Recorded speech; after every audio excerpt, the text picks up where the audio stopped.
Social Welfare Minister Dingo today asserted that Social Welfare Department is making continuous efforts to support and empower visually impaired individuals in the state. He made the statement during the concluding event of the Golden Jubilee celebration of Idle Blind School Takil today. The event was also attended by Director of Social Welfare Ngangom Uttam and Deputy Director L. Dhaneshwar, among others. Speaking on the occasion, Minister Dingo acknowledged that the ongoing crisis has impacted the ability to hold such events. The minister further reaffirmed the commitment of Social Welfare Department in supporting the blind community.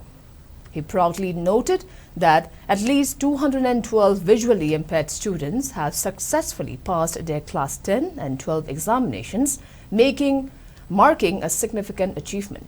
He further praised the musical talents and other skills demonstrated by these students.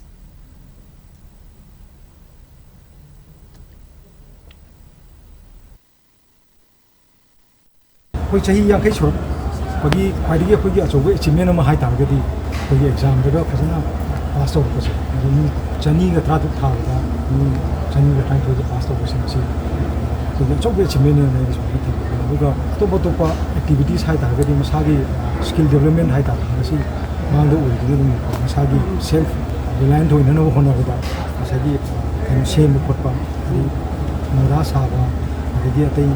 crafts